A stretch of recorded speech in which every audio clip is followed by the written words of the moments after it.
Oh, look, it's everybody's favorite podcast with a couple bros. It's PHNX Cardinals live on a Tuesday. Like and subscribe. Leave us a 5-star wherever you get your programming. Check us out. Become a diehard. Go PHNX.com. Pick up a free hat and or t-shirt every single year. You are a diehard. I'm diehard for this fan base right now. Hit that like button, Bo Brock. Not a lot going on here on a Tuesday. Or is there? Cardinals making a couple roster moves.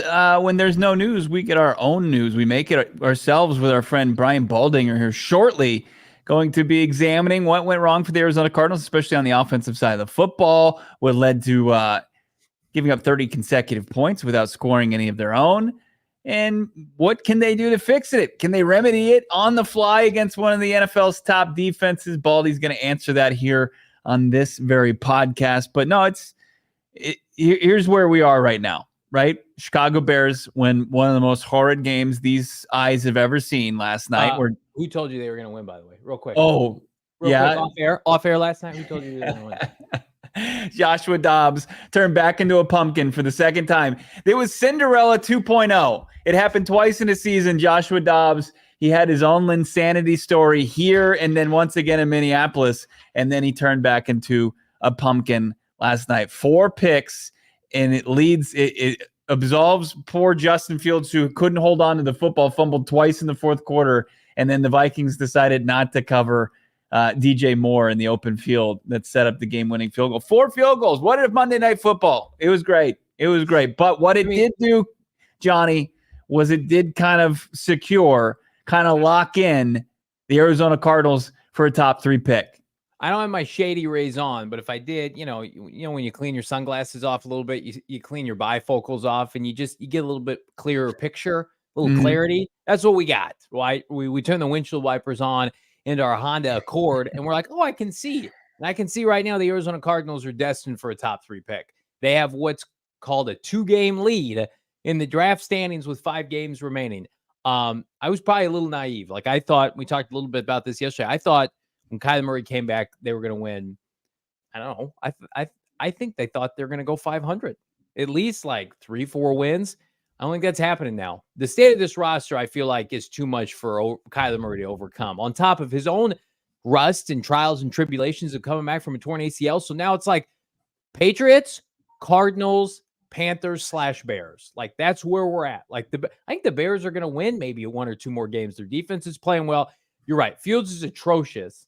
But if they were smart, read option, just do what they can to save Eberflus and company. But I did predict that last night, that the Chicago Bears, in a weird way, going to help out the Arizona Cardinals. Is that what you did? You got out? Yeah. You got out the magic 8 ball. You envisioned 4 field goals and then 4 picks from old Joshua Dobbs. That was going to be the magic elixir for a Bears victory. What's the magic elixir for a team, for a program now that had to endure whatever we watched on Sunday against the LA Rams? It's welcoming our favorite guest of the week, AllCity's own NFL analyst, Baldy. Brian Baldinger here to talk a little Cardinal football. Mercifully, we watched that game on Sunday, Baldy, and I'm not going to toot my own horn. Like, I have to see this team beat Sean McVay to believe it can actually happen. Well, they're not going to beat him as long as Kyron Williams is running.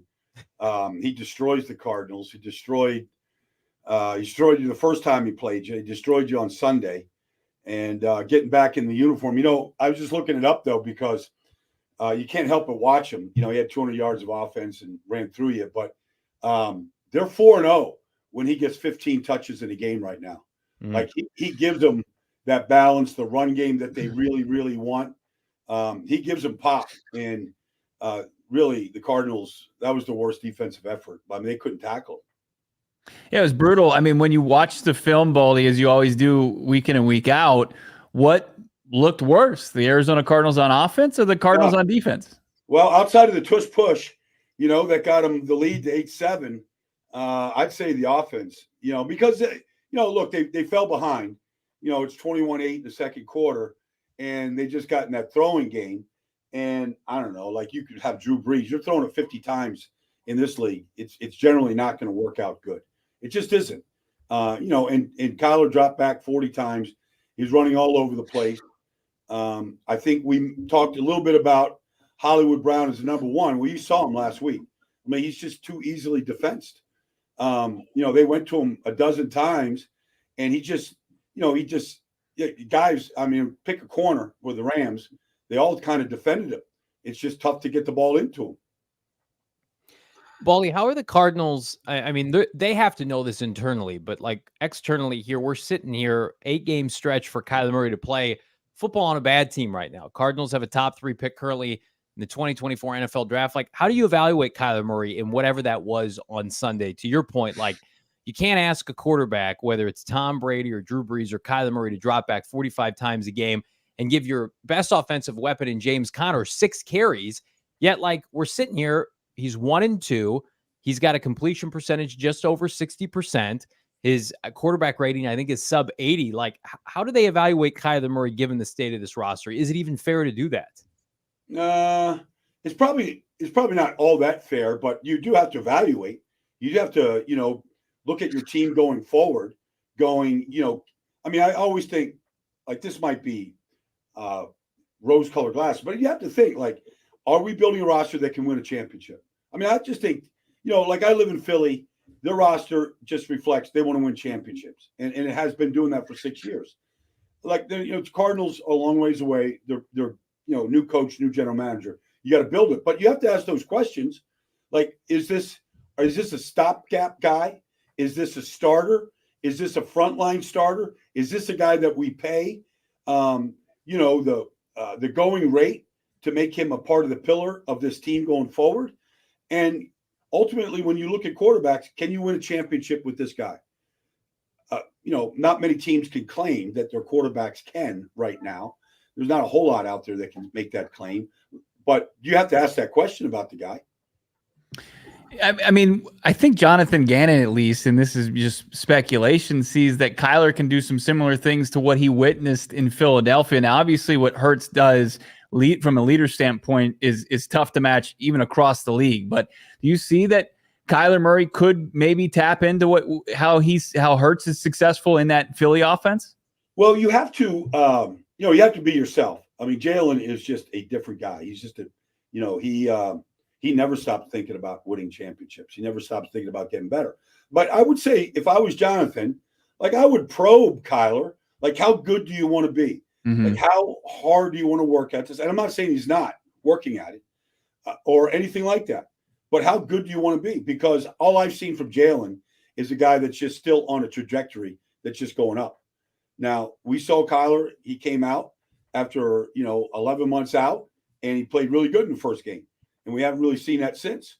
And so, he comes in midseason. It's a new team. He's throwing different guys. Like, you got to find your rhythm. You're going against a pretty good team, and you're playing from behind most of the game. I would say that he still has to – I just think he's got a lot to prove to himself and to this whole staff about what he can do, what he can become, what he wants to become. And that's all up to him. Like, you shouldn't have to, go in the coach's office to tell him. You should see it. It should be reflected in your work habits and your commitment.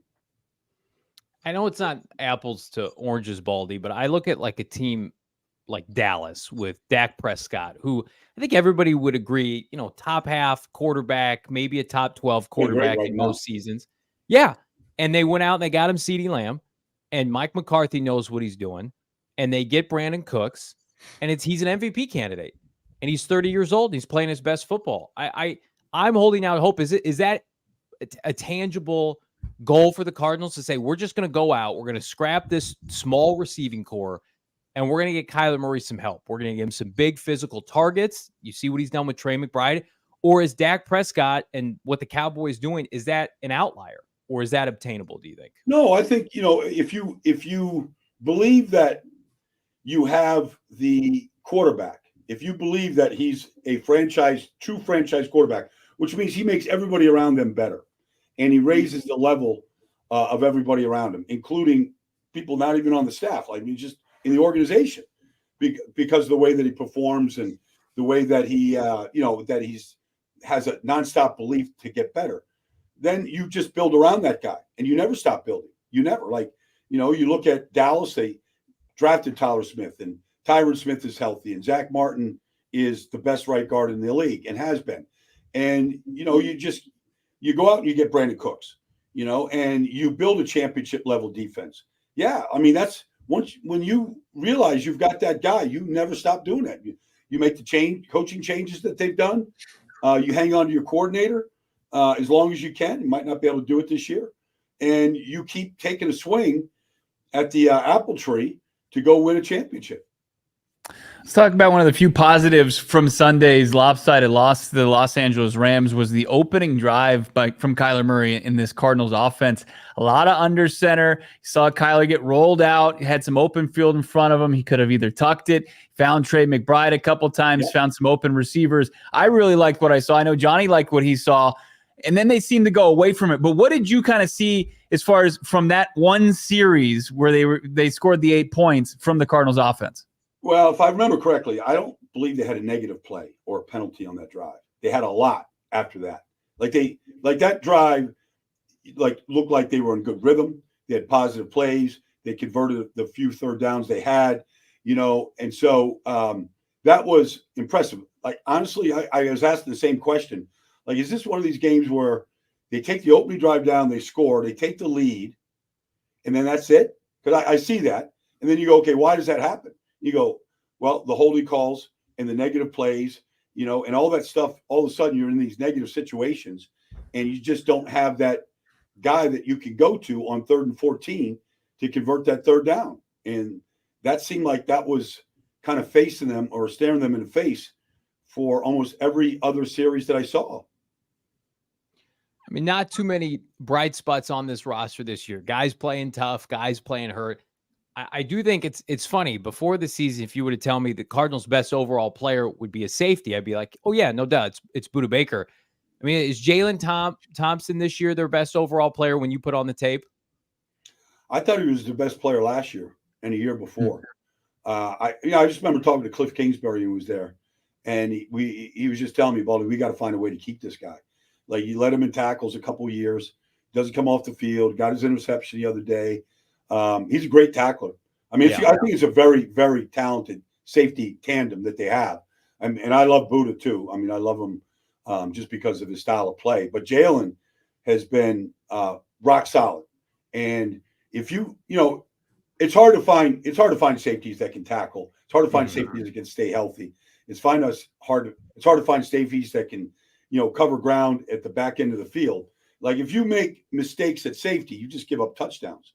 Whether you miss tackles or you don't play the ball correctly, you give up huge plays. But I feel like they've got two good ones there. But Jalen Thompson, I think, has been probably their best all-around player for the last couple of years. Yeah. I'd love to get into the conversation about Marvin Harrison Jr. because it seems like the Cardinals could be in a good spot to get him if they don't go quarterback. But I wanted to ask you about their upcoming week on the road, going to Heinz Field, taking on the Pittsburgh Steelers in that defense. And it's a strange team, Baldy. When I look at it, minus 23 in point differential, they're not operating at a high level offensively. What do you make of it? How can the Cardinals maybe go in there and beat a 7-win Steelers team on the road? Well, they fired their offensive coordinator, Matt Canada. And in the entire time that Matt was there as the offense coordinator, they never had one 400-yard offensive day. Not one. The only team in the league not to have one over the last 4 years. And Sunday they had a 420-yard day. And it started on the first play. First play, they hit Freiermuth down the seam for 24 yards. Yeah. They attacked. They attacked vertically for the first time in years. And they didn't stop attacking. They took shots to George Pickens and Deontay Johnson and the Freiermuth. They didn't hit all of them, but they basically said, we're going to attack. And then they've got a rookie right tackle. I think he's the best rookie. Nothing against Paris or anybody else out there. But Broderick Jones is a good player, and he's playing right tackle. He's been starting now for the last 3 or 4 weeks. It's the best they've run the ball in years. And so offensively, I don't know that they're fixed, but they're playing a lot better because it's a different style. And defensively, they've been playing without Minkah Fitzpatrick, which is I mean, he's the rock on the back end of that defense. But they've got a tremendous front. When you look at Cam Hayward's back healthy, this rookie Keanu Benton, to go with TJ, to go with Highsmith, to go with this rookie Nick Herbig, like they got a really talented front. And so that's what you have to beat when you beat Pittsburgh. You've got to, excuse me, you got to be able to handle those guys up front right now. How do they do that? I mean, I guess you can't trot out the shotgun offense with 4 undersized wide receivers. I mean, Cardinals have to wise up this week, right? Like, give James Conner, have a nice homecoming, give him 30 carries for better or worse, because Kyler Murray didn't run last week. They didn't run the ball effectively at all, or they got away from it. It just feels like you're leaving Kyler Murray susceptible to major damage, major hits when you do not provide him a run game in the shotgun. I feel like this week, for better or worse, and I'm not predicting them to win this game, but just from a health and productivity standpoint, you have to go north and south. I agree. You got to take your shots, but I would say they got to cover Freiermuth in the middle of the field. He was their best receiver last week, and he'd been out for the last 5 weeks. So they've been playing without probably their best middle of the field target. So I'd say you have to cover him. You can't fall behind 3 touchdowns. Yeah. But in the second quarter. Now, Pittsburgh has not been that type of a team. In fact, they won by a field goal last week, in a nail biter.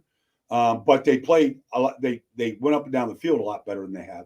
But they're not a dynamic offense. I'm sure they want to back it up with what they did last week. Najee Harris had his best day.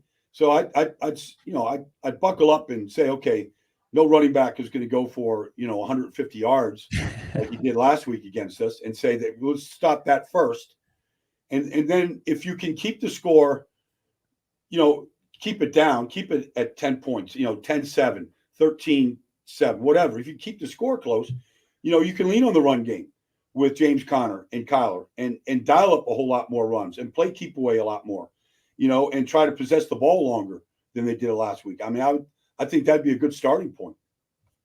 With the Bears win last night, the Cardinals are pretty well entrenched in the top 3 of this upcoming draft. And we've talked quarterbacks before. We've talked Caleb Williams, and you said right away you got to have that conversation, if not just make the pick. But when you look at a player like Marvin Harrison Jr., if you're sitting there at 3 and you're on the outside of these quarterbacks looking in, or maybe even at 2 and you don't like what you see from Drake Maye, could Marvin Harrison Jr. be a guy, when we talk about these undersized receivers, that can completely change the complexion of this offense? Well, I remember when Larry Fitzgerald was the 3rd pick, and he changed the offense in Arizona. Kurt Warner will tell you that. He could be that guy. It can happen. I mean, you can light a fire with a guy like that. He's an unusual, talent, just from a size. Just elite talent standpoint. He could change an awful lot. You add a tight end, a number 2 receiver, you bolster the offense line. I mean, you could add a whole lot of firepower to your offense with a guy like that. Last question for you, Baldy. We'll get you out of here. Do you feel like the Cardinals, in your opinion, should prioritize line of scrimmage play before wide receiver? Because I see a lot of people saying it's not going to matter if you get a Marvin if you can't block people up front. There's a couple. Well, it's a great draft for tackles. It's probably the best tackle draft that we've seen in a long time. You talk to any scout that's out there, and I know some of the guys, I mean, they're all over the place this year. Like I don't know how many are going to go in the first round, but I think this is going to be one of the better drafts for tackles. And so look, Cincinnati had a debate a couple of years ago, Penei Sewell or Jamar Chase. Great point. They went Chase. You can't really regret it, although they don't protect Joe Burrow particularly well. Mm-hmm. And so, he's been on the shelf 2 of the last 4 years. And then you start going, as good as Jamar Chase is, and he's terrific, man, would we be better off with Penei Sewell? Yeah. So it's a great debate. I'm sure we're going to have it. I'm sure they're having it right over there at headquarters, for a long period of time. But it's going to be a debate because this is a very talented tackle draft.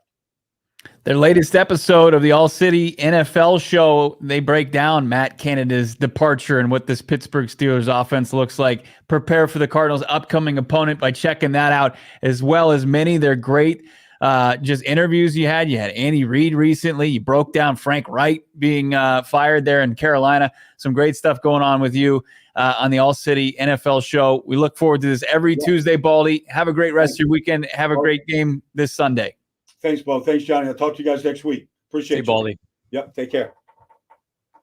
Awesome stuff, as always, Johnny. It was a less fun game to obviously break down, no doubt about it. But, I mean, the tackle thing is really intriguing, especially when you have 2 first-round picks. And we've looked at it like the top-tier tackles, obviously, Fashanu from Penn State, and Joe Alt from Notre Dame. Like, you get a generational type playmaker in Marvin Harrison Jr., I think it's easy. Then you start to eye a tackle with that Houston pick later in the first round. If not later. I would say, neither of these tackles, well, I like them a lot. I mean, the hype around Penei Sewell was all worldly, right? And he ended up falling because Atlanta, they're not well run, and they took a tight end over him, like Bo wants to do with Brock Bowers, but we won't talk about that. No, he doesn't want to do that. This is where what's going on with Houston really, it bites you in the ass this year. You're supposed to have 2 top 10 picks in a blue chip draft. Now hopefully they're going to be picking like mid-teens. You can get a really good player. Hell, you get a tackle there. But like we thought we were going to be dabbling like Christmas morning. Oh, I got a PS5 and an Xbox, whatever, Xbox One. I got both. And now it's like I get a PS5 and I get an old Game Boy. And I feel pretty good about it, right? You got options, but it's not, I mean, Marvin Harrison Jr. and Joe Alt, and Kyler Murray's singing his praises, doing jumping jacks and cartwheels up and down, Tempe Boulevard. So they're going to have to get creative, but there are options at tackle and there are options at receiver and pass rusher. It's a great draft. And there are other needs. There are also other needs. I mean, the tackle, the class, it goes beyond round 1. Like it's going to. So, no doubt. You got a kid from Yale that a lot of people are starting to fall in love with that plays the tackle position. It seems like every Power 5 conference has 2 or 3 coming out of each and every conference. So, and then we'll see how their games obviously translate to the next level. Because like what Baldy said with Broderick Jones was at the highest, I think, the 4th or 5th tackle in this out of latest Georgia, class. right? Yeah, he's a good player. He was a top 50 prospect. Yeah, nobody was talking about him with Paris and Baby Arms from Northwestern or the kid that went to Chicago, Darnell. Like he was in that next tier now. Yeah. Dare I say, like he was a Josh Jones next tier kind of guy, but you never know. I see Coney in the chat saying Jordan Morgan out of the U of A, who, Bo and I watch his tape. And, do we have a little bit of a bias against, a U of A tackle, a Pac-12 tackle? We'll see. There are the top 10. It's great to wax poetic about Penei Sewell. Yeah, that's different. Oregon plays on a different level. You bring up that 2021 draft. I think we're gonna have a mirror. It's like we took 2 drafts off. And we get a generational class like every 3 years. That's this draft, in my opinion. That class in 2021, save for the quarterbacks that were all ass, this is going to be a year where it's like Hall of Famer, Pro Bowler, Hall of Famer. I really do believe that. And it's these guys have been teased for 18 months. Whereas last year, when we've talked about this, it was Will Anderson Jr. and Jalen Carter. And then they're like, check back in March. And we'll get some guys that we like. We were at the combine and you could look at 10 different mocks and you'd have 10 different results. That's not this draft. There's a reason. Like we know the 3 first picks of the draft for the most part are going to be 2 quarterbacks and we think a Hall of Fame level wide receiver. It's pretty nuts, pretty wild. Drake Maye and his 24 touchdowns in the ACC. Yeah, that's a problem. Lit it up. Drake lit up Virginia and Boston College. His last good game was against Campbell, threw 4 touchdowns. They're playing Campbell in like early November. Come on now. That's Zach Wilson stuff. We got Zach Wilson vibes with what's going on. And I say that meaning like BYU, go check who BYU played that pandemic year that got him drafted top 3. it was literally like tuna fish state. It was terrible. But he had remember he's doing like backhand behind the back passes at his pro day, and people are like, "That's it." And it's just like maybe take the guy that's playing against SEC caliber defense. We're gonna talk draft. We're gonna talk Monti Ossenfort. Drew Petzing spoke today. I didn't love what he had to say. Bo, give some clarity to that. I'm going to give you some clarity on the betting scene right now because I'm hot right now. Bo was hot Saturday, and then he picked the Vikings last night, and that was a big. I didn't bet him. Yeah, Bears money line. I feel really good about my NFL picks as we get later into the season. I can spot the frauds. Vikings, like anybody with a brain knew Joshua Dobbs was going to implode last night. But to your point, it's like, can we trust the Bears? To some degree, when Dobbs is going to throw you 4 picks, you should win that game. You almost couldn't. You almost couldn't. After the second fumble, Justin Fields coughed it up a second time, and then Joshua Dobbs was like, "Oh, I get another crack at this," and just threw it up. It's like, shit, Hawkinson's down there somewhere, and he hits him in the end zone. I love, by the way, check out, for just some comedy purposes, entertaining, this CHGO's Bears podcast. I saw a clip today of our guy on the show. Basically, they were just saying, like, you should still fire Eberflus this morning based on that game alone. Oh, yeah. I'm here for that. I love that kind of stuff. I also love our friends at DraftKings. It's one of our favorite partners we've had since the very beginning here at PHNX Sports. And we're going to hook you up with that bonus code, promo code PHNX. If you're a new customer, first of all, welcome, friends. $5 on any matchup. You're going to get $150 in bonus bets instantly. Take a 5 spot, deposit it, put it on Thursday night game, put it on Dallas's money line. That's probably going to hit $150 in bonus bets instantly with the promo code PHNX. The crown is yours, ladies and gentlemen. Like, we only have so many more months to gamble and wager on football. It makes me sad. So let's get out and let's make our voices heard. Let's make our money heard with our friends at DraftKings. Gambling problem, call 1-800-GAMBLER in New York, 877-8-HOPE-NY. Please play responsibly, folks. In Connecticut, help is available for gambling, 888-789-777, or visit ccpg.org. You got to be 21 years or older in eligible states, but age varies by jurisdiction. See DraftKings.com/sportsbook for details and state-specific responsible gambling resources. Got to have those resources handy. Eligibility and deposit restrictions apply. Bonus bets expire 168 hours after they issue, so use them or you do lose them.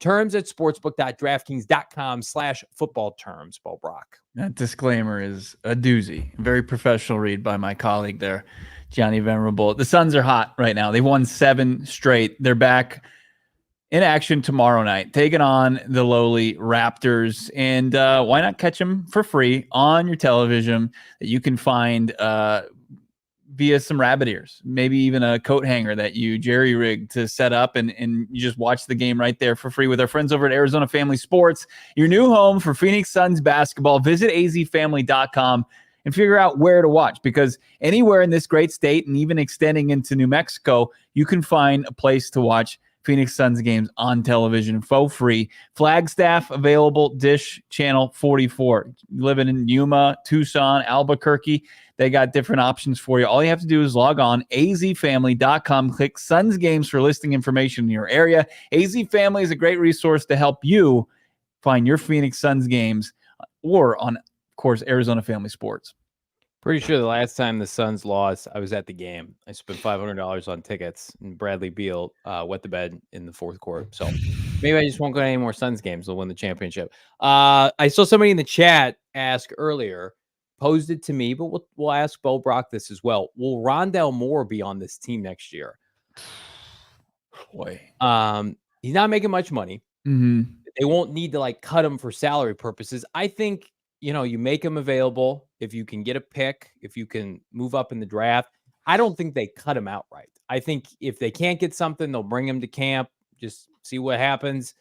But I don't think he's going to have a significant role. He doesn't have a significant role now. He takes snaps up, but he didn't get the football, Bo. So I will say reluctantly, yeah, he's on the team as a gadget player, but he's not a focal point of this offense in 2024. He's going to have to do some dirty work next year if he's a part of this roster, right? I mean, everybody has to earn their role. We've seen guys, from Jesse Lucchetta to our guy Greg Dortch. Greg Dortch returns punts. He's the main kick returner, And then he's carved out to be one of their better performers on the offense. And that's an offense that includes Rondale Moore and includes Hollywood Brown, a first-round pick, a second-round pick. But Rondale Moore is actually, outside of Hollywood and Dortch, Rondale's under contract next season. He's one of 3 wide receivers that's actually under contract. So he does give him an advantage. But unfortunately, Dortch is not. So if Dortch goes elsewhere, Rondale, I think I can envision him as potentially taking over more of a Dortch role where he's returning punts and kickoffs. Yeah, here's the difference between Rondale and Hollywood. They like both guys, but to Bo's point, one guy is under contract for like no money. Rondale Moore's cap hit next year, if I can find it at overthecap.com, I have to scroll all the way down. It's like $2 million. Yeah. I mean, like Cardinals are going to have 80 to 100 million. Most of his guarantees are gone. Yeah. Like if they got rid of him, you wouldn't save much in the cap. You wouldn't get it's pennies on the dollar. I think if Kansas City or somebody like that's like, we really could maximize his usage here. Here's a 6th rounder. They would take that easily. They would take that. But you're not that pen. Absolutely. But we'll see what, I haven't talked to him about it, but Dortch will have a market. Yeah, he will. He'll have a market. And I think a lot of people are going to look at Greg Dortch and say he was underutilized. Mm-hmm. I just don't think they don't want small receivers, but like they have a stigma and they want bigger guys. Like I think it's interesting, Baldy breaking up like Hollywood Brown had 88 yards on Sunday, and we've been beating up on Hollywood Brown. I don't like doing it, but it's like Baldy watches more tape than anybody we know. Cardinals are watching tape of this team, and for Baldy to come out and say, despite the yardage, just basically said Hollywood can't make a play. Like he can't break a tackle. He doesn't do anything that warrants a big money deal. I don't even know if he does anything that warrants like you're a focal point in this offense. It's just the ceiling is so low. So like you hear Baldy say that, the Cardinals are thinking that like, oh man, if you could only have breaking that tackle, really help us. Like they have such limitations on this roster. I was texting somebody earlier today. And it's like to even piece together this roster at the end of the year, it's difficult for them to get week to week, right? So you got somebody, Hollywood Brown's a 1st-round caliber receiver. Hey, make a play for us. Break a tackle. Get open. Haul in a tough catch like he missed in Atlanta against Atlanta. It's like those are what you need, and you just get what's available. And it's just like that's not what we need right now with the state of this team. It's reached a point where Hollywood's an impending free agent, and he's going to see the market, and it's probably going to end in sides going different directions, right? And the Cardinals, like Monti has a type. And Drew Petzing has a type. And it's like the hilarious stereotype, like women on dating apps now. Like if you're not over 6 feet, okay, I'm not swiping left on you. This is not an indictment on my co-host. Don't take that. Okay, man. I see what you're doing. If you ain't 6 feet, you can't compete for an Arizona Cardinals wide receiver spot any longer. It's just that's going to be the cold hard reality. It's not going to be, hey, we're going to go play. We're going to start 5 guards in an NBA game any longer. None of that gadget bullshit is going to go on any longer because we've seen it on full display. You got to be able to have guys. You got to have more than a hurt rookie and Michael Wilson that can go out there and get physical and just win one-on-ones, win 50-50 balls. I've moved on from I would take Hollywood Brown back on like a prove it deal. Like if he's signed a prove there's just not a role. I like this is me. I'm not trying to be a dick. Like I don't want him as a key fixture in this offense next year. I've seen that before. Like what we saw on Sunday, like I know they're out of sync. The offensive line's healthy. It's Kyler Murray, it's Hollywood Brown. It's not working. I don't want to bring him back and say, let's take away snaps from a rookie who could be more productive or a veteran or whomever. Like I think both parties probably need a separate. We're talking about Kyler Murray potentially not being back. Does anybody think that they're going to re-sign Hollywood Brown at this point? Barring something unforeseen, and Baldy mentioned it, like Pittsburgh, they have elite corners. It's an elite secondary. Like he can't get open against Atlanta and Houston. Like what's that going to look like on Sunday? So time's up, man. You got to flush this out. Like Kyler Murray, we feel like it can work still. Work at a high level. I like it, Eli. All right, Short Kings. Thank you for your service. You undersized We're all dead now, I guess. gentlemen. All right. We're all gone. Listen, I brought this up before. We interviewed Rondale Moore, who's a super nice guy at Super Bowl week last year. He and I are the same height. Like that's not a flex. Like we're the same height. He's much more physically gifted and a big dude, but like he's not like we're the same height. I'm 5'6.5", 5'7". That's how big Rondale Moore is. That's tough in the NFL. It is impossible. Like you when have I to be exceptionally good. Like you have to be at another level. NFL players, like they're two of me. Like I could never imagine running a route and then just getting engulfed by like a 6'3" linebacker. You have to be a maniac like Tyreek Hill. You have to be an absolute Steve Smith, yeah. You have to be an absolute maniac out there and play way bigger than you actually are. And then obviously play with speed. Without the ball in your hand, with the ball in your hand. And to this point, like Rondale's made some nice plays. Same thing with Hollywood Brown, but they aren't the exception to the rule. Like they can be nice pieces, right? They can go be a part in complement. They're NFL players. But at this stage in the rebuild and what the organization, especially the front office and the play caller on the offensive side of the football have shown, and Drew Petzing's a short king himself. I mean, he's vertically challenged too, but he knows what works, and they need it. It's going to be a necessity. It's going to be something when they rework this thing, this upcoming offseason. It's going to be a massive facelift for this wide receiver core. To get to the NFL, you have to be like the 1% of the 1%. Now think about what percentage of that you can be an undersized wide receiver and be really good in the NFL. It's like the chances are almost nothing. And that's what Steve Keim, with all these positions, tried to find the anomaly, the outlier. And it's just like, I don't want to go to the grocery store and buy like Cool Whip and cotton candy. I want to go to the grocery store and get essentials to feed my family. Like he did the opposite of that. Hey guys, it's like, here's some Cool Whip and just squirting in everybody's mouth. That's what the Cardinals are getting fed on. It's the flash. He's Lloyd Christmas when he went and gets the bare essentials at the grocery exactly store. What it was. He's buying a nudie magazine and he gets robbed by a sweet old lady. And the oversized hat. That's Steve Keim on draft weekend. He's just like, I need to can we just make a sandwich, please? Can we have a drink? I need something to actually nourish myself. And it sucks because we fall in like love with these players' personalities, and like Hollywood Brown's jersey. My son has one. They're all over the valley. Yeah. You would think Hollywood Brown is like their most productive player. Every place you go to, there are number 2 jerseys, more so than like even Buda Baker. It's number 1, number 2. And it's just like, man, does this team need some stars? They need some new blood. They need some productive NFL players. And you watch that on Sunday. It's like they wring this puppy out, man. Like we'll talk about this now. Yeah. They cut Keaontay Ingram today. And, he's a 6th rounder. This, by the way, Keaontay Ingram being cut, it's the Desert Financial transaction of the day, thanks to our friends at Desert Financial Credit Union. Just this roster is on pace to look unrecognizable by April, May, June of next year. Like, how many would you say? Put a percentage on it. And I know we're all over the place today, and I kind of like it. How percentage of when Ossenfort and Gannon got this job? Yeah. To fast forward to this summer, remaining of Keim's guys on the roster. Give me a percentage. What's the percentage?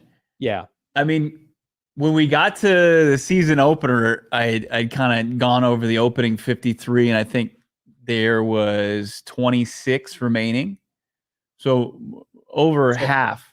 But the starters had been gutted, but the depth were still there. Right. And then, getting into our Desert Financial Steve Keim withdrawal of the day with Keaontay Ingram. The overdraft fees.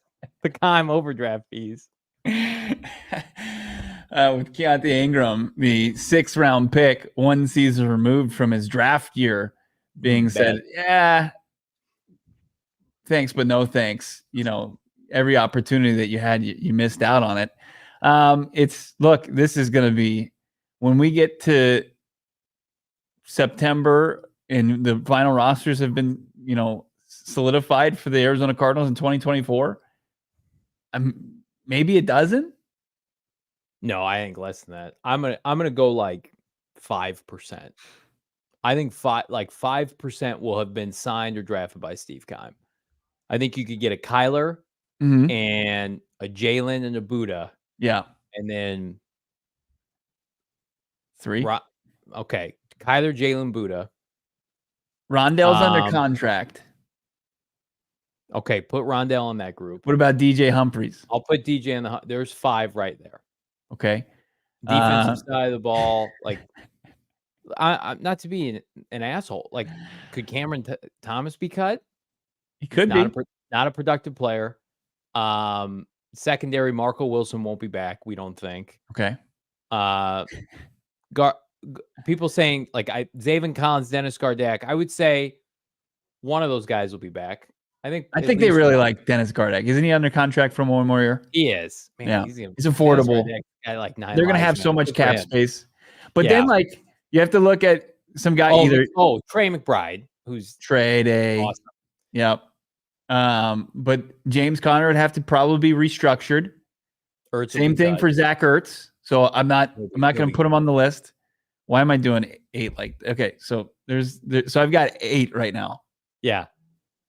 Chat, help us out. Like Matt Prater. That I don't count that. I guess you could count that as a kind. I'm like young. Like I think that's about it. How about Dumacagey? Could probably make this team. I think they really like Victor Dumacagey. Why are we keeping pass rushers that can't rush the passer at the end Victor of the year? Dumacagey has put up it's more than Johnny's like, where are my sacks? It's more than sacks. I don't talk. Who talks like that? I don't talk like that. How many sacks does he have? That can't rush the passer. There's got one guy I can count on to rush the passer on the edge right now. It's B.J. Ojulari. The rest of these guys, like if I woke up, if you put me in a cave and I wake up next September and you're like Dumacagey, Zaven Collins, and Dennis Gardeck on the team, and be like, oh, okay, who'd we get?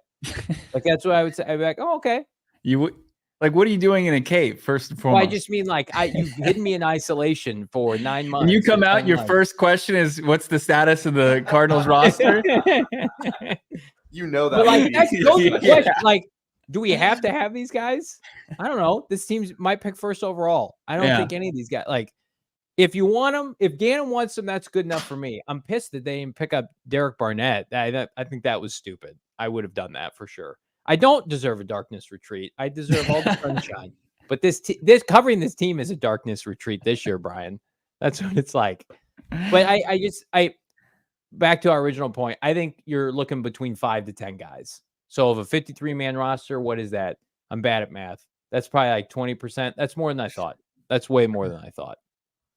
But it's of 53, you've got 10. And that's what, for the most part, that's what Keim did.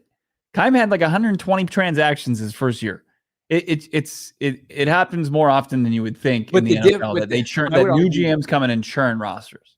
The difference, though, is the best players that were on the team outside of like a Tyron were still drafted by Rod Graves. Patrick Peterson, Larry Fitzgerald, Calais Campbell. They brought back Carlos Dansby. I think Keim benefited from a lot of guys hitting their prime and then Bruce Arians elevating everybody. Yes. I don't like Humphries. If he's back next year, I would venture to say like that'll be his last year. How many players outside of Kyler, Buddha, and Jalen are building blocks for this team? And Trey McBride. So you've got maybe 4 guys, whereas you go back, look at the roster in 2012 and 2013. The best players are still around. They're just being better coached because Ken Wisenhunt, didn't have it at the end. That's the difference. This is insane. Just looking back as we continue our Steve Keim Desert Financial withdrawal of the day discussion with Keaontay Ingram leaving and just being cut. Trey McBride is still a part of this team. Thank God. So is Cameron Thomas. Majay Sanders, gone. Ingram, gone. Lasita Smith, gone. Christian Matthew, gone. Then you got Lucetta, who's on the active roster, and then Marquise Hayes, who's on the practice squad. They have 3 players, basically, from a 2, 4, 6, 8-person draft class. A year removed. Guys who are controllable for 4 years. Bad. See ya. Can I just say, The best thing that happened to the Cardinals this weekend was Jesse Luketa needing a ride to the game.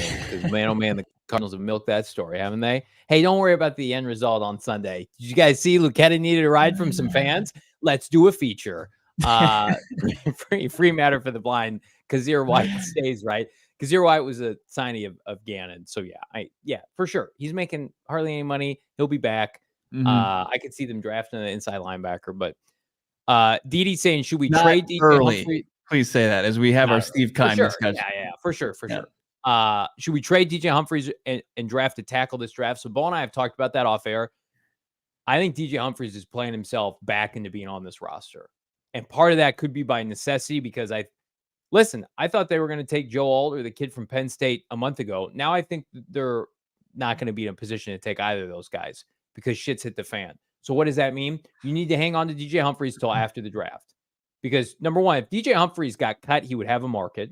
He's played well enough. He was the highest graded PFF player for them over the weekend. Plus, Humphries, if you're trying to save money, you would do it a post June 1st cut. Most of his money you'd get back post June 1st. So there's really no reason to remove him. Plus, they like him. I think, listen, is it ideal? No, but maybe developmental tackle with DJ Humphries next year. And then once DJ Humphries inevitably goes down, you plug in a second round or a third round or whatever. I feel like and he was on my trending up yesterday. Kudos to DJ Humphries. I think he's back. If he wants to play more, I think he's back. Yeah. I mean, obviously you would want to bring in just a younger player that can play tackle. That would be that when you're looking at DJ Humphries going into his year 31 season, it'll be his 10th year in the league next year. And it 2024, you absorb some cap space. The contract he signed that was also a miracle cure for his GI issue that he had in training camp. Remember, he had the hold in, and they said he had a GI issue, and then he put ink to paper on a brand new 3-year extension, and he was miraculously out there. They gave him a Tums IV. He has zero dead money attached to him in 2025. 2024, you like Johnny's saying, probably have to be post June 1st, and you still probably save more than you lose. But yeah, I mean, it's just it's a $16 million saving against a $7 million dead cap hit. Yeah. If you got a Joe Alt, you would do it because they have, as somebody pointed out, Beacham's under contract. I just don't. When you're staring down, even without touching DJ Humphries' contract right now, this upcoming offseason in any way, if you cut or restructure James Conner, cut or restructure Zach Ertz, that immediately gets you to $80 million. That's a tough amount of money to spend in the NFL. And knowing that the Arizona Cardinals are a draft and develop team. So then you take in consideration, if DJ Humphries, what are you going to be able to, what's the alternative? Right. What are you saving money for? And what are you going to spend it on? And then two, are you going to take depth off of the very important position in the offensive line for what? To cut pennies for what?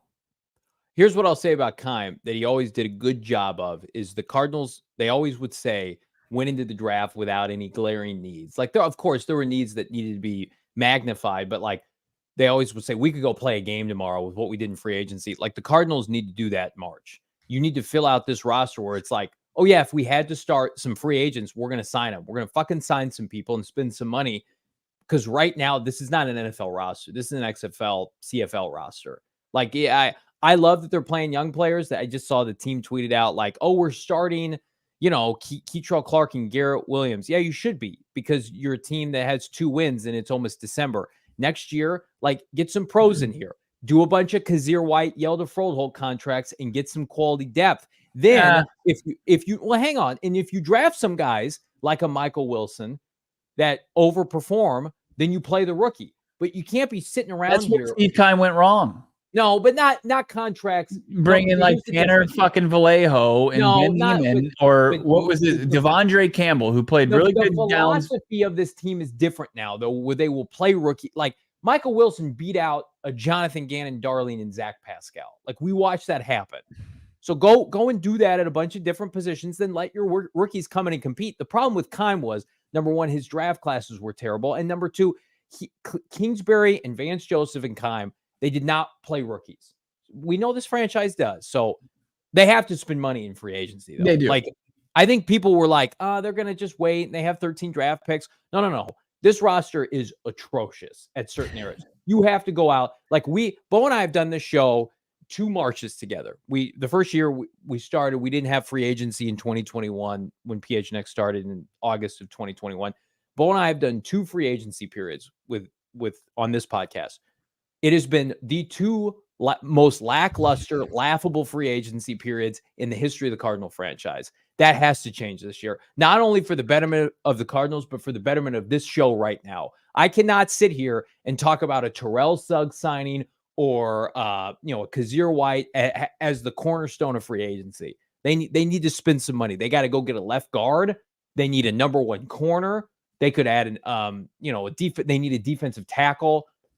You got $80 million. If there's somebody worth paying, go pay him. Jalen Johnson. I got a text from somebody last night. Great interception by future Arizona Cardinal Jalen Johnson. Like that. That's the ballpark they got to be playing in for sure. Who are you texting about Cardinals though? I didn't get any texts from you about Jalen Johnson. You're too big time now. You're big time. You're not taking my bets. You're not. Look, talking the off season is going to be so exciting, and we have to get to the off season. And there's what 5 more games before that. You got Pittsburgh this weekend. You got the bye week, and then you got to finish it off with the Niners, the Bears, Seahawks. You got a lot of games in between now and then. So it's exciting to think about. All that draft capital did Monti Ossenfort fumble the bag a little bit as far as some draft picks? Certainly want to get into that conversation, Johnny. But yeah, we were talking about the Desert Financial Steve Keim withdrawal of the day. What else has Desert Financial got going on? They do some good things too. When Steve Keim's not overdrafting the Cardinals draft bank account. In all seriousness, Desert Financial, they're fantastic. They're official credit union of the Arizona Cardinals and the Venerable household. Fun fact, for more than 84 years, Desert Financial has been Arizona's largest, most trusted, large local credit union. They've got branches all over the valley. That's what I wanted. I wanted to be able to go and find a credit union that was easy for me to go get my money. I didn't have to drive, 3 hours and get there by horse and buggy. It's like, no. I can drive down the street. There's one. Exceptional customer service. They're big on community. And hell, they got checking accounts, savings accounts, mortgages, loans, credit cards, investment options, and more. They're just a really easy, convenient place to get you your funds, to help you make difficult decisions. Represent the Red Sea with the Arizona Cardinals Visa debit card today. Show your team spirit. Open up a free checking account online. I did. It took a matter of minutes. I got my debit card in the mail shortly after. I got the Arizona Cardinal Visa debit card. It rocks. So does our friends. DesertFinancial.com/Cardinals to get started. Yeah, I'm going to have to open up a new account with all this money I'm winning via my friends over at BetMGM. Oh, wow. Just playing college football and of course, the NFL. And then I'm going to take some of that money and go to the Game Time app, get me some maybe Phoenix Suns tickets for Friday, $47, get you in the door. Arizona Coyotes, you can get into the Mullet Arena there tonight, $58. You can go to an Arizona State basketball game tomorrow for $1. You can go for $1. That's it. You can probably get 20 of your friends and buy them $1 seat to Arizona State hoops and watch Bobby Hurley go berserk on the sidelines. And if you use the promo code PHNX, it's pretty much free because you get $20 off. Download the Game Time app today. You can get last-minute ticket deals. It's the best app to do so. Download Game Time, create an account, use the code PHNX for $20 off your first purchase. Terms apply. Again, create that account, redeem code PHNX for $20 off. Download Game Time today. Last-minute deals, last-minute tickets, lowest price guaranteed. No free matter for the blind. You cannot see my debit card, even though I've almost done that many times to show you how cool the Cardinal debit card is. So Drew Petzing spoke today. Do we want to talk about that? You spoke with him, Kyler Murray's struggles. And I don't know. I guess it was a small soundbite that you posted. And it was basically Petzing's like, oh, has he been perfect? No. And I wanted to be like, I don't know if I would have gone about saying it like that from Drew Petzing. I feel like that was in the middle of a longer answer. Did you watch it, or did you just read my quote that I only consume Cardinal football through you. Why would I consume it anywhere else? PHNX Cardinals, Bo Brock. That's it. Yeah, that's it for me. I mean, what he was asked about how he's evaluated Kyler Murray's performance through 3 weeks, and he basically started with saying he's shown some progress. Has he been perfect? No. He'll be the first one to tell you that he hasn't. but he's encouraged by what he's seen from Kyler Murray as far as where he is right now in his development in the new offense, what they've asked him to do as far as the new footwork and Petzing. Like I haven't seen this, but apparently across social media, fans they believe the footwork is the primary cause of all his issues throwing the football, and Petzing basically debunked that, said it has nothing to do with it. But no, I don't, what was your issue with that? I have no problem. No, I would have liked it. Like, listen, you want him to lie? Look who they're facing this weekend. No, because I think the root cause of the problem is everybody.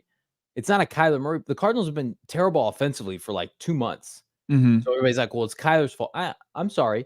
You chose to run the ball 6 times with James Conner on Sunday, Drew, and your offense can't sustain drives, and you went 3 and out back-to-back times that it basically unraveled the game. Like, Kyler can be better. You can be better. The receivers, the offensive line can block better. You're not getting a surge, a push up front like you were against Dallas's front in week 3. Why has that changed, Drew? I know you talked about him being under center, but it's just like everybody needs to take responsibility. I also again, you were supposed to tee this up, tune this bad boy up for Kyler Murray to jump in and have it be easier than it looks right now. This looks like they're throwing a lot of Kyler Murray on the fly, and I get it. People are saying, well, he's making $52 million. You should be treating Kyler Murray, in my opinion, like you treated Joshua Dobbs, because he came off of major injury, didn't get a preseason, didn't get a training camp. It shouldn't matter that he's Kyler Murray. Put him in there and give him the offense that Dobbs had, where it's simplified, and then build up off of that. It just almost feels like, let's just throw the whole playbook and let's try to make it work. And like, Kyler Murray that's asking a lot of Kyler Murray. I think it's asking a lot of any quarterback. So I would have rather have seen, and maybe he said this at different parts of the presser that I didn't see, him taking more responsibility. Because like right now, I have seen Kyler Murray orchestrate a top 10 offense. I've never seen Drew Petzing orchestrate a passing game that's not almost last in the NFL. Yeah, he was asked specifically about Kyler Murray. Yeah, that was his answer, and he's encouraged by him. And as far as he was asked, there's the first drive, and then there was what happened after the first drive. It was stagnant offensive performance, and I think that you're right where you could have seen him take more responsibility for that and said, yeah, my play calling from that point on, I don't know what happened. I mean, Gannon said as much in the post-game press conference. Yeah, I mean, I'm sure. I don't know if he's at the point now after 2 days of taking it like, okay, I'm moving forward and I'm trying to dial up a good game plan for a tough defense in the Pittsburgh Steelers that he's very well aware of after spending as much time in the AFC North as he did. But he's. Yeah, I mean, you would have liked to say this is specifically why, instead of like game flow and all the other horse shit that we hear at this point. Drew, it was unacceptable. Look good. You made Josh Dobbs look good. Yeah. Why does this look so bad? And again, if we could be in the midst of watching Kyler Murray's last month and a half of football as an Arizona Cardinal. I hope not. I don't think that's where we're headed, but it's a possibility. You can't say it's not a possibility. We ought to be asking every question, and you guys are. So I'm going to nitpick everything. This could be it. They pick first or second overall. You're only going to get so many opportunities to talk about Kyler Murray. And right now it's like, okay, you need to be more transparent why you guys aren't efficient offensively. Like there's a difference between, and I see a lot of this on Twitter. It's like, we got to, they don't have an opportunity to win the game. Look at the talent, X, Y, and Z. It's not even winning the game. Why are you so inefficient? Why can't you put touchdowns on the board? Like, we know the defense is going to struggle because of personnel. All the money on this team is on the offensive side. This is the offense that you wanted. This is the center you took from Cleveland. This is the wide receiver core that you were going to ride or die with, minus Michael Wilson. You cut DeAndre Hopkins. James Conner's healthy. He's had some time off. It's like, these are just like the defensive line for the Cardinals. Like, that's not what they projected before the year. All those guys, like 7 of them are on injured reserve. The starting defensive line, inside linebacker that's calling the defense because you're white, he's gone. Antonio Hamilton gone. Offense, this is what you wanted. This is what you had since OTAs and training camp. Except you don't have Colt McCoy now. You have Kyler fucking Murray. You can't score points until garbage time against the LA Rams at home.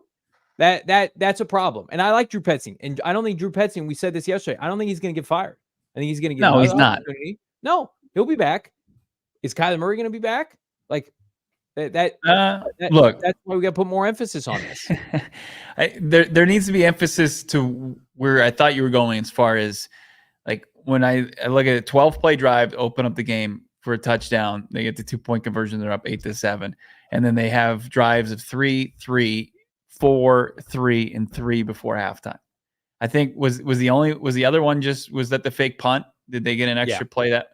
Because I mean, it was 3 and outs, and you have to be better than that. The state of your defense, it's so necessary that you stay on the field, and to just produce 3 and out after 3 and out, that's unacceptable. I only have so much grace for a quarterback coming off an injury and playing in a new offense. If they've got to be able to move the ball, they've got to be able to maintain a couple drives here and there, like that. As many 3 and outs as they suffered the remainder of the first half and throughout the game, that's just not cutting it for anybody. I don't care who it is. Like, to your point with the 3 and outs, it's not only that they happen, but it's how they looked. It didn't look like they practiced. It's like Kyler Murray skipping balls.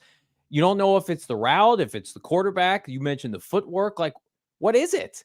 Like, what's the root cause of it, Drew? If it's not Kyler Murray's footwork, is it too complex for him right now? Because here's the problem, Drew.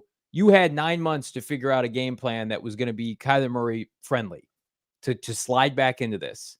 This is not, that's the opposite. This looks very like detrimental to Kyler Murray's production. Yeah. I mean, you have to give some credit to the Rams. I mean, the Rams have had his number his entire career, no matter who's the offensive play caller. And it was his 3rd game. Drew Petzing had a pretty decent performance in Kyler. When we say that he was game planning for Kyler Murray, like his first week was pretty successful, in my opinion. Like, he was able to engineer and lead a couple of scoring drives in a row. You would have liked to see him cash in for some touchdowns, and it led to a win, right? And then, there was that Kyler Murray in this offense was put on tape, and the league was able to make the adjustments, like as far as the next 2 opponents, Houston and Los Angeles, who already had tape on Kyler Murray. So there's a ton of variables that go into it. But what they need to figure out going forward, like without any excuses at all, for the remainder of the season, they have to figure out if Kyler Murray can be the guy that they need in this offense, if he's a right fit for this offense. Because if he is, you figure out, you go through the growing pains and whatever, but you have that answer going into the offseason. I think that's all you need at this point. Yeah, you need like a 3 or 4 touchdown game, and you need him to look like Kyler Murray of old. It feels like I need baby steps now. Right. I need babies. To the point about the 3 and outs, like, they need to string together in each and every drive. They need to get some first downs. They need to make their way into the opposition's territory. They need to be in position for points. I don't want to be the guy who makes excuses, but it feels like, when you're trying to get back in shape and you're on the treadmill, it's like, okay, work up 5 speed, 6 speed. I'm going to run an hour. I'm going to run 2 hours. It feels like the Cardinals, like, since Kyler Murray came back, especially the last 2 weeks, they're just like, we're just going to crank this up to 11, go run 3 miles. For sure. That's what it feels like. That's why it felt very Cliff Kingsbury-esque on Sunday. They were only down at one point. I mean, they led at 8-7, and then they go down, and it's 21-8 at one point. It's like, you're not going to get it all back on one heave to the end zone. And they felt like they were trying to immediately put themselves back in with the old rock and jock, basketball, softball, like 8-point or 20-point play. And it just doesn't exist. Like, lean on James Conner. That's why you're paying him a bunch of money, or the previous regime did, and you're the beneficiary of that. Just lean on him, wear him out, set up Kyler Murray, put him in good situations like the Rams were doing actively on the other side of the football when they were going. Kyren Williams was just gashing them and then setting up Matthew Stafford for success in the passing game. I mean, that's why he was able to just throw easy touchdown passes to Tyler Higbee. And Cooper Kupp didn't even do anything in that game. He didn't have to. It goes beyond just Kyler Murray too. Like, I just, in the landscape of that game alone, if your defense is this disheveled of talent, why aren't you running the football? Why aren't you controlling the line of scrimmage? Why are you even putting them in a position where you're back-to-back 3 and outs? That's not Kyler Murray's fault. That's on Drew Petzing. And that's a joke. And I think that's what Jonathan Gannon was alluding to. What's not a joke is the inner circle from our friends at Circle K. I'm fired up right now. I need to go down to my local Circle K, pizza, coffee, ice cold fountain drinks, the things that fill me up. I'm not getting fulfilled by this Cardinal offense. I'm getting fulfilled by my friends at Circle K, saving 25 cents per gallon on my first 5 fill-ups. Hello, save 3 cents per gallon every single day. I do. You should too. Again, the inner circle is where it's at with Circle K app. Terms and conditions apply, Bo. At participating locations, visit CircleK.com for more details. Just shelled out $1 for this lovely holiday scratcher from our friends over at the Arizona Lottery. I was able to take the $1 that I won yesterday, and I bought this card right here. It's the perfect gift for everyone on your list. I highly recommend you go and buy them today. You can buy them at Circle K when you're in there and you're taking advantage of all the deals, part of the inner circle. See what's going on with our friends over at AZ Lottery. It's the perfect gift for everybody. Stocking stuffers or you white elephant gifts, whatever it may be, whoever you're looking for, whether it's your mother-in-law, whether it's your brother, your sister. It's the perfect gift for anybody. Anybody over 21 that's going to be able to cash these bad boys. Get in on what's going on with the Arizona Lottery, AZ Lottery. Let's see if I won one for the crew. So the gift symbol, it would just tell us. This is great podcasting. Thanks for helping me out here, Johnny. I don't think let's see this. I think this was a big fat loser. Buddy, if you lied and told us you won 10 grand, none of us could prove it. So I don't think we have anything, Damon Dog. That's too bad. Yeah, we got shut out today. We'll be back on the grind tomorrow, and you should be as well. Yeah, that's exactly right. It's physically impossible. 100% of the shots you don't take on Arizona Lottery. We love that. We also love. We love it. We love the holiday scratchers right now. Just $1. Prizes up to $500,000. Get out and buy your holiday scratchers today. Misses from earlier, our guy Brian, $2 super chat. Steve Keim likes playing with dolls per wide receiver drafts. So he plays with dolls. I like it. I like that. One of my favorite Steve Keim visuals, because it makes me want to throw up, is before he drafted Isaiah Simmons, it was the pandemic draft, and he was at home, and he was drafting from his house. He was by himself because he had to be isolated. And I remember thinking, like, he's at his kitchen countertop, and he's got his laptop, and it's just on, like, a big Tupperware. And I'm just like, we're not a serious franchise. If this is you saw like Belichick set up and everybody's got monitors and TVs. Keim's just, it's like you're doing your fantasy football draft. Go back and look that up when he took Isaiah Simmons. It's a laptop on a tub, like a Tupperware. And that's how we drafted back then. Yeah, good stuff. He looked like he was Gus at your fantasy football draft. Like, just trying to get a better glimpse of it. This isn't high enough. Let me see. What's the buy-in for the league? Excuse me, Roger. Hang on. Where are we picking? That's what it was like. It's going to be different this year. Thankfully, Monti Ossenfort's running the show. You alluded to it a little earlier. People are giving Ossenfort some heat on the Twitter streets. What else is new? Cardinals didn't get a 4th-round comp pick.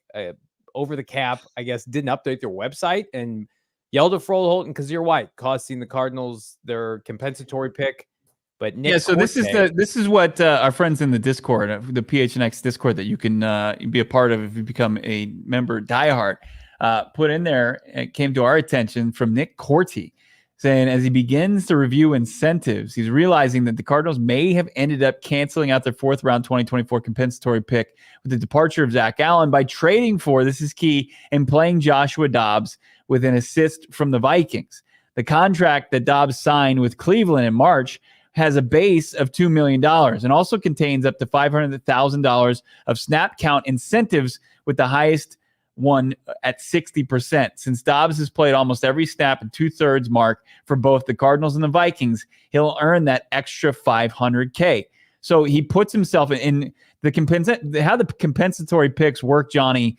It's a point system. So it takes into consideration how much your contract was worth versus how your percentage of snaps that you play that year, and obviously how incentives kick in for, like accolades, awards and stuff. If you get Pro Bowl nod, you get more points on top of that. And Joshua Dobbs is keying in on to where he would get enough points to where it would wipe out the Zach Allen deal. Now, apparently, Yelda Froholt had already wiped that out. So it's a moot point. Okay. Thank you. I just like that came across my timeline today, and people were upset about it. And I'm like, this seems like not much to do about nothing. It feels like Here's what it tells me. Here's what it kind of tells me, and I'm just speculating. Okay. Just trying to connect the dots. Is that the sticking point at the time in March? I would believe is that Monti Ossenfort sees Josh Allen. He lets him go get a big deal, $15 million per Zach season Allen, from the Denver Broncos with Zach Allen. He said, oh, I love it. Like that. Right now, he didn't trade the third overall pick. He didn't get a haul of, future assets at that point. So he wasn't going to, like, they were negotiating with Dobbs, but Dobbs had a number that he was willing to go to leave a familiar place in Cleveland. By the way, if you knew what that number was, you would throw up because it was. But it probably $500K or somewhere around those lines, right? It was like $100 or $200K, and the Cardinals were like, I don't but think so. If you take in consideration the amount he was probably going to play with Kyler being on the shelf and, the point system, he probably viewed it as, okay, well, that's putting us out of our range at that point, that we don't want to just kind of punt on the compensatory pick for a bridge quarterback. And then times got tougher, right? Colt McCoy came back. He showed he was pointing, he couldn't throw. Then it reached a fever pitch in the joint practices with the Vikings. They said, you know what? To get competent quarterback play between now and when Kyler Murray comes back, it's worth that 4th round pick. It's worth the 5th round pick that they traded, and then they got a 6th round pick. I don't know why people are up in arms. Do you want to watch Colt McCoy, Clayton Tune play quarterback for this team for 8 to 9 games? Because that would have been unwatchable. They fucked up the quarterback situation. They did. And now they got to eat a big shit sandwich because of it. Pardon my language. We've talked about this a million times on this podcast. They should have signed Dobbs in March. They wanted to. We were ready with breaking graphics on this show. We had it made up that Dobbs was going to be signed. And then they didn't sign him. And then they talked themselves into Colt McCoy. And I think part of it, too, maybe they wanted Colt and Dobbs to compete. Maybe Dobbs would have been the 3rd QB here behind Colt McCoy. Colt McCoy was making a couple $1 million, good backup money. They screwed up. And they will maybe they'll admit it publicly in January when there's an end of year presser. But like, it does feel like it's like there's so much good with this. Let me ask you this development. Okay, with go Gardner Minshew or whoever was going to play the quarterback position was going to play enough snaps. With the percentage of snaps played, it works against how it impacts your compensatory picks. In March, you're the general manager of this team. Are you more in love with getting something in return for Zach Allen? And trying to figure out a different solution at the quarterback position without, getting into how much it would cost, like at bargain bin prices. Like, wouldn't you try to do that, or is Gardner Minshew worth it in your opinion, and just punting on the Zach Allen compensatory pick at that point in March? I don't value Zach Allen like other people do. I said that on this show. I wouldn't have re-signed him. I think he's an overrated player, and I also think it's worth having a competent backup quarterback on the roster like a Minshew to be able to evaluate young players on this team, a Michael Wilson, a Trey McBride. I can't. You can watch bad football, you can consume it. What was the biggest takeaway last night? Quarterback play was unconsumable, not watchable. That you can't have that in the NFL. You can't be unconsumable at quarterback. And I don't know. I'm watching Shane Steichen and Gardner Minshew. They're winning games. Like everybody had realistic expectations for this team. I'm going to tell you right now, Jonathan Gannon would rather have Gardner Minshew and have like 4 wins, 5 wins with a rebuilding roster than the alternative. Like everybody's up in arms over a 4th round comp pick. Like there are going to be plenty of picks because they're going to pick top 3 in the draft because this season has been a disaster on the field. They're losing games at a historic pace. This has been we talked about it at the top of the show. People put in the chat, like the tank's back on. The coaches don't think like that. And like, I don't even think Ossenfort thinks like that. They would, if they had a mulligan right now, they would do things differently. They would sign Dobbs. They would do something else. They were an unserious franchise with Ossenfort and Gannon rolling with Colt McCoy and Clayton Tune for 6 months. That's it. You can't make an excuse for that. I don't want to hear people locally in the media saying, well, Colt McCoy, before he had the dead arm, this show knew his arm was dead, that he wasn't a realist. You can't be a serious franchise in 2023 and have Colt McCoy run your offense in the offseason unless Kyler Murray was going to come back, which now we know he wasn't. They screwed it up. They screwed it up, and they got to eat it now. Just like they screwed up the tampering situation with Gannon. They lost their pick, situation in the third round. Like, this is a learning curve for Ossenfort. Like, we're talking about Drew Petzing right now going through a learning curve as an offensive coordinator. Monti Ossenfort, first-time executive running a franchise, he's not immune to making mistakes either. So hopefully this is it. Hopefully you're going to learn from this. But, like, nobody's perfect here. But here's the difference. You had zero expectations for this season. The expectations start outside. Kyler Murray's got expectations. But for this franchise right now in January, that's when it starts. The clock's ticking. You better be movers and shakers, signing people, improving this roster, because what we saw on Sunday is only going to be consumable for so much longer. The grace is already starting to go with the people that are running the show right now. What I've seen from Monti Ossenfort is he wants to know what he has before he starts like assuming things, right? And like that's why I believe he re-signed Kelvin Beachum before going and taking Paris Johnson Jr. in the draft, just to make sure to cover his ass, right? Yeah. And he had quarterbacks on the roster. He had Colt McCoy on the roster, and it was a big question mark. And I don't disagree that it was naive to think, hey, this could be the bridge to Kyler Murray. Like, just from what they have to have been privy to before even preseason and training camp with the lack of arm strength that he had. But when he didn't trade down with the Texans, 3rd overall pick for the haul in return, and he didn't have any true assets going at that point in March during free agency and when he was negotiating with quarterbacks, I think that he viewed with the idea that the 2024 offseason, when he has his scouting in place and is truly gearing up towards this, that he viewed a compensatory pick for Zach Allen at the time more valuable than really having a rock-solid solution at the quarterback position in the meantime before Kyler Murray comes back. And it was a mistake. It absolutely was, because it cost him more in the end. And hopefully it was lesson learned. But this is not an indictment on Monti Ossenfort whatsoever. It's a misstep. But everything that he's done so far, like he pretty much aced this offseason for the most part. Like, as far it's as an indictment on Steve Keim too, because there's nobody who walks signed by another franchise. Same thing goes for this offseason. Who are the free agents the Cardinals have? Hollywood Brown. Is he getting a big deal? Are they getting a comp pick for Hollywood Brown? Maybe like a 6th rounder. You have like comp picks come to franchises who are rewarded if they can't sign good players because their cap's maxed out. That's not the Cardinals. Who's good on the Cardinals that's leaving that's going to get them I know that there's a resurgence with the Broncos, but come on. Like, Zach Allen helps you this year. He's also in his like mid to late 20s. Can we be serious, please? You get comp picks for drafting good players, and then they walk and you get reimbursed. The good franchises like the Niners and the Ravens do it all the time. Cardinals aren't at that level yet. So what do the Cards have? Like they have 11 picks, right?